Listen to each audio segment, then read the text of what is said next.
Tanguay électronique, en première ligne.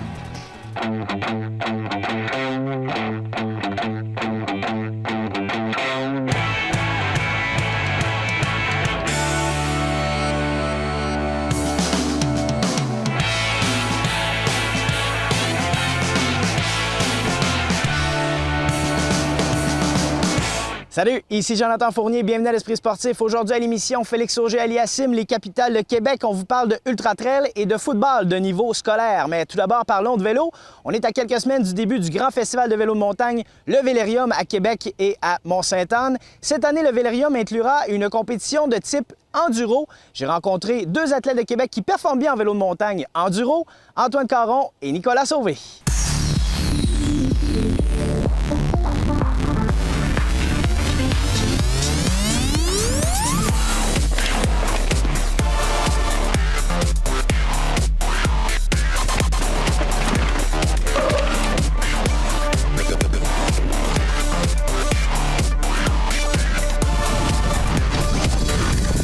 L'enduro, la façon que j'aime expliquer ça, c'est un peu comme quand on va faire du vélo entre amis. C'est vraiment le même principe aux courses, c'est qu'on monte tout le monde ensemble, on roule à un pace qui fait notre affaire, on prend le temps de jaser quand on arrive en haut, on prend 2 minutes, on respire, puis quand on est prêt, on se challenge en descendant.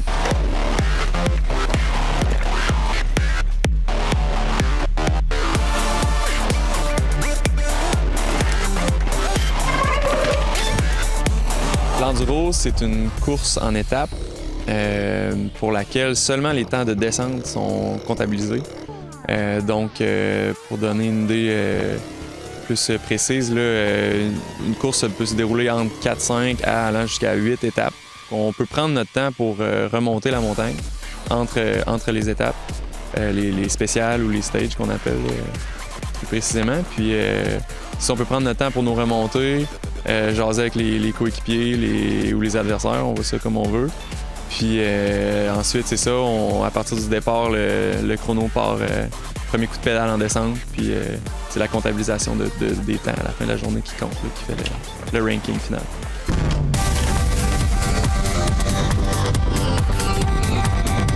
Le vélo doit faire le pont entre un vélo de downhill et un vélo de cross-country. Le vélo de cross-country étant léger, permettant des montées très rapides. Puis le vélo de downhill qui, lui, est une machine de guerre en descente puis qui ne se pédale pas très bien. On s'entend, on prend la remontée mécanique pour arriver au sommet. Fait que c'est ça, les vélos d'enduro vont avoir une géométrie qu'on appelle ouverte. C'est l'angle de la fourche avant, de la suspension avant qui va être ouverte, permettant des descentes qui sont très abruptes. Puis c'est des vélos qui doivent quand même être légers versus leur robustesse. Quelque chose qui est spécifique à l'enduro, c'est qu'on n'a pas droit à aucun support externe pendant toute la durée de la course. Fait qu'on fait en sorte que nos vélos sont super durables, puis que c'est des choses qui sont... Parce que, exemple, la descente, c'est une run de 4 minutes, puis après ça, c'est fini. Cross-country, tu peux faire 7 tours, puis 2 fois par tour, tu peux passer par le tech zone, tu peux changer de roue, tandis que nous, on n'a pas cette possibilité-là. Enduro World Series, leur norme, c'est 80% de descente, 20% de montée. Là, on parle d'un temps chronométré de descente, là, fait que ça se peut que tu te fasses surprendre par une petite montée à même une descente. C'est aussi quelque chose qui caractérise l'enduro, parce que c'est de quoi que tu ne retrouverais pas en downhill, exemple. Enduro World Series, ils font un effort spécifique pour avoir des courses vraiment partout dans le monde. C'est une des choses qu'eux, ils travaillent fort pour garder, c'est d'avoir beaucoup de diversité dans le type de terrain, le type d'endroit qu'on visite. C'est sûr que pour l'enduro, au Canada, c'est vraiment... Les gars de l'Ouest sont super forts. Mais à Québec, on a des downhillers qui font des courses d'enduro de temps en temps, puis qui performent vraiment bien. Le concept d'enduro est en train un peu d'exploser à Québec, je dirais, là, puis ça paraît aussi par les vélos qu'on voit dans les parkings puis dans les trails en général. Les gens sont en train de s'équiper de vélos qui permettent des descentes de plus en plus extrêmes, des vélos qui permettent encore de remonter les tops des montagnes. Puis ça se passe en ce moment, je dirais que le hotspot, là, un des plus beaux endroits pour se pratiquer puis en faire, je dirais ici même au Sentier du Moulin.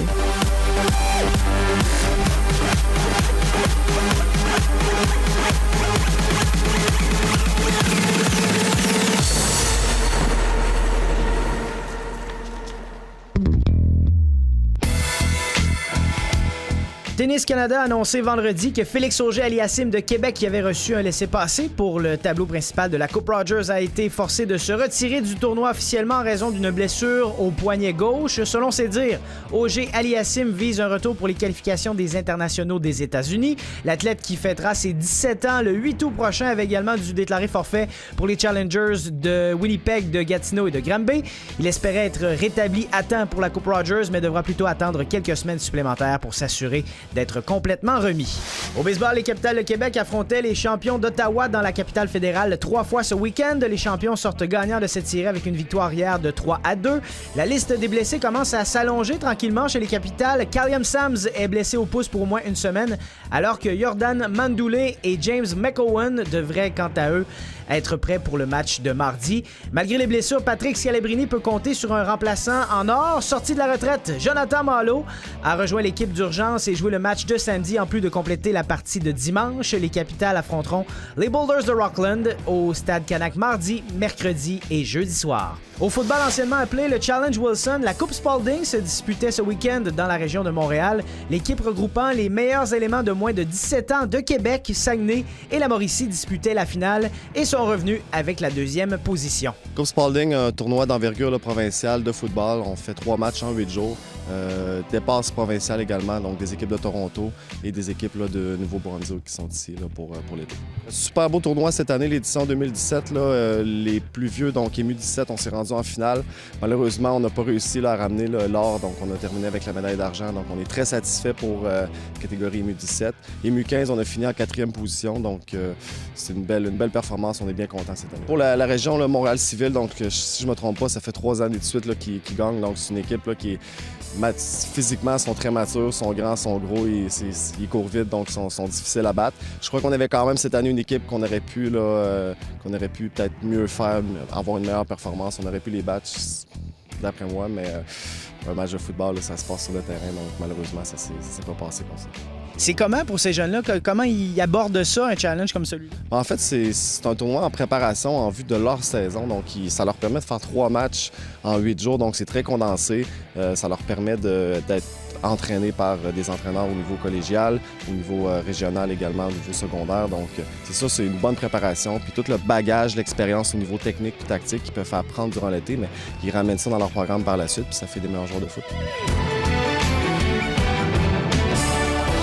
Après la pause à l'Esprit sportif, on vous parle de Ultra Trail.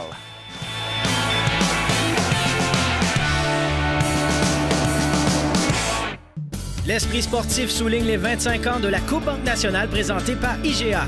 La Coupe Banque Nationale, c'est aussi un tremplin pour les joueuses d'ici. Les Montréalaises Françoise Abanda, Charlotte Robillard-Millette ou la Torontoise Bianca Andreescu pourraient devenir les prochaines étoiles montantes de la WTA. Du 9 au 17 septembre, venez voir nos espoirs canadiennes en action au PEPS de l'Université Laval. Là où tout commence. Une invitation de l'Esprit sportif.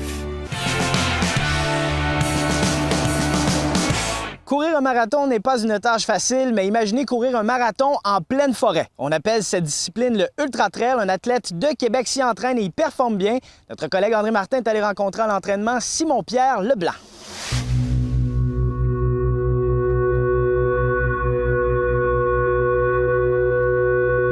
Simon-Pierre Leblanc, dis-moi comment la course à pied est entrée dans ta vie. C'est malheureusement négatif, mais j'ai pété une balloune en 2011. Ça a été un méga fardeau dans ma vie. Ça m'a ébranlé beaucoup, puis j'ai eu une grosse prise de conscience. Et rendu là, je travaillais dans une boutique de sport à l'époque, puis j'étais zéro actif. J'étais un fumeur sédentaire et je travaillais dans une boutique de sport qui est quand même assez ironique. Puis suite à cet événement-là, je me suis mis à marcher de la maison de travail, qui est à environ 40 minutes, soir et matin. Ensuite de ça, de fil en aiguille, j'ai commencé à courir tranquillement, des 1 km, 2 km, 3 km. À un moment donné, je me suis ramassé à courir pas mal tout le temps. Fait que me voilà aujourd'hui, puis je suis bien heureux des changements que j'ai faits dans ma vie. Là.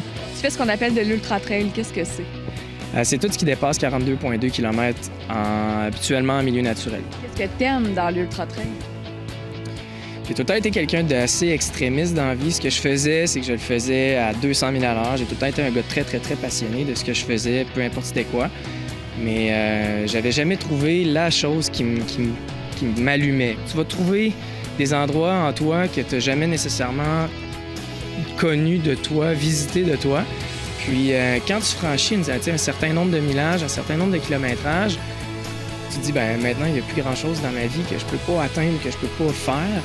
C'est un peu cet accomplissement de soi qu'on vient chercher. Ça peut paraître fou de courir 100-160 km, mais au bout de la ligne, c'est vraiment plus accessible qu'on le pense. Tu as fait beaucoup de compétitions jusqu'à présent? J'ai fait beaucoup de compétitions. C'est sûr que des ultras, j'en fais pas souvent, étant donné les longues distances. C'est sûr que c'est assez taxant sur le corps. Donc, j'ai fait, depuis 2014, je sais pas moi, peut-être une trentaine de courses depuis, de 5 kg à 100 kg. Parle-moi de ton entraînement. Comment ça fonctionne, un entraînement pour de l'ultra-trail? C'est du volume, là, veux pas. Là. C'est sûr qu'on vient intégrer un peu de vitesse au départ. Puis après ça, c'est du volume. C'est faire beaucoup de courses, être longtemps sur ses jambes. Ce qu'il faut, c'est que tu viennes habituer ton corps à la fatigue. Parle-moi du futur. Tu as des objectifs aussi assez précis. Écoute, le futur, pour moi, c'est continuer de promouvoir la course à pied, d'essayer d'inciter les gens à courir puis à ne pas être sédentaires et de ne pas fumer. Puis ensuite, aller sur le circuit de l'Ultra Trail World Tour. Pas nécessairement gagner des courses. Mon but, c'est juste de triper puis d'aller là puis de vivre les courses que je vois, courir avec les trailers qui sont mes idoles en soi. Là, puis il y en a même au Québec là, que j'ai envie d'aller courir avec eux, qui s'en vont courir sur le circuit. J'aimerais bien pouvoir participer avec eux autres. C'est sûr que dans 10 ans, c'est là que je me vois. Là. Puis peut-être qu'un jour, je vais en vivre, on ne sait pas. On ne sait pas. Ici Jonathan Fournier, c'est tout pour l'Esprit sportif. On se dit à demain. Ciao!